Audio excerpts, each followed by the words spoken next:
Hello दोस्तों, मैं हूं इमरान अली फिर एक नई कहानी के साथ। अभी इस समय हम देखते हैं रोज़ पेपरों में और लोगों के द्वारा भी सुनते हैं कि आजकल एक ट्रेंड सा चला आया है कि वाइफ़ अपने हस्बैंड को मर्डर कर रही हैं या किसी न किसी बहाने से उनको मार रही हैं। तो ये समाज में एक चिंता का विषय है। वैसे कुछ दिन पहले हम देखा जाए तो ऐसा लगता था कि पहले की लेडीज़ों को, औरतों को पुरुष मारते थे या प्रताड़ित करते थे या कहीं-कहीं सुर्खियों में हमेशा मिलता था या घरों में हमेशा ऐसा सुनने को मिलता था। लेकिन अब एकदम से उल्टा हो गया है कि जो वाइफ़ हैं वो अपने हस्बैंड को मार रही हैं या शादी हुई भी नहीं है, शादी होने से पहले ही कहीं न कहीं पैतरों से उसको मार रही हैं। तो एक तरह से देखा जाए तो ये गलत है और इसमें दोनों चीज़ें, हम नहीं कहते कि हम पुरुष के पक्षधर हैं या उसके, हम दोनों तरफ हैं।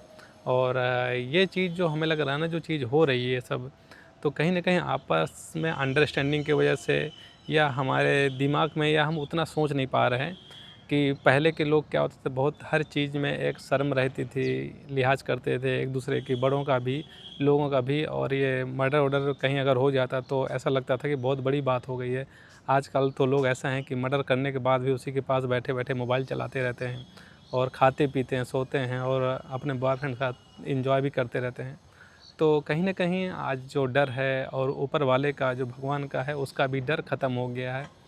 तो ये चीज़, और इसके पीछे और भी कई रीज़न हो सकते हैं, जहाँ तक मुझे लगता है कि जैसे कि एक सैटिस्फैक्शन, या फिर उस समय जो हमें गुस्सा आता है उस चीज़ के प्रति, तो फिर हमें कुछ समझ में नहीं आता, हम फिर जो सोच लेते हैं वही कर डालते हैं। और फिर मर्डर के बाद या कुछ ऐसी गलती करने के बाद ही फिर हम सोचते हैं तो यार गलत हो गया। जबकि ये चीज़ अगर पहले ही सोच लें तो यहाँ तक हम पहुँचे नहीं। जैसे कि जहाँ तक हमें लगता है कि कोई भी मर्डर होता है, कुछ होता है, बाद में वो पकड़ा ही जाता है और हमेशा वैसे सब लोग तो प्रयास यही करते हैं कि मैं ना पकड़ा जाऊँ। लेकिन परफेक्ट मर्डर होता नहीं है, वो बाई चांस कभी होते हैं, लेकिन अधिकतर उसमें पकड़े जाते हैं। तो जिस चीज़ के लिए वो उसको मर्डर करता है, लेकिन बाद में उससे और बुरी ज़िंदगी उसको मिल जाती है।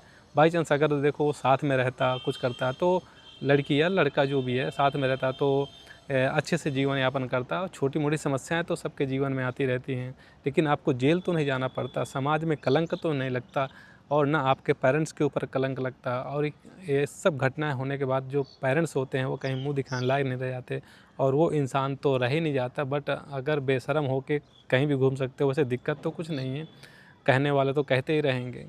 लेकिन ये बहुत गलत है और हमें लगता है कि ऐसे कुछ भी हो, और जैसे कि अगर सपोज़ कि शादी नहीं करना है तो आप खुलकर बोल सकते हो कि आपको कोई मर्डर नहीं कर डालेगा। एक बार डाँटेंगे या तो फिर आप उनको एग्ज़ाम्पल भी दे दो, भैया कि ऐसा-ऐसा हो जाता है, आप तो समझ ही रहे हो, तो इससे अच्छा मैं अभी पहले बता रही हूँ या बता रहा हूँ। बाद में ऐसा ना हो कि आप कहने लगे कि भैया आपने बताया क्यों नहीं, बता देते तो मैं ऐसा कर देता। क्योंकि जब ये सब चीज़ें कांड हो जाते हैं तो पेरेंट्स भी बोलते हैं कि अगर बता देते तो हम ये सब नहीं करते, शादी कराते ही नहीं हैं। तो इससे अच्छा है आप हिम्मत जुटाइए, आप पहले ही कह दीजिए। तो समाज में ये जो चीज़ें, कुरीतियाँ फैली हुई हैं, ये चीज़ जो होता है, समाज में एक डर का माहौल पैदा हो गया है। तो कृपया सावधान रहिए और दिमाग से काम लीजिए और सब ऊपर वाला सबके लिए अच्छा ही करता है। धन्यवाद। तो अब मेरी स्टोरी यहीं पर समाप्त होती है।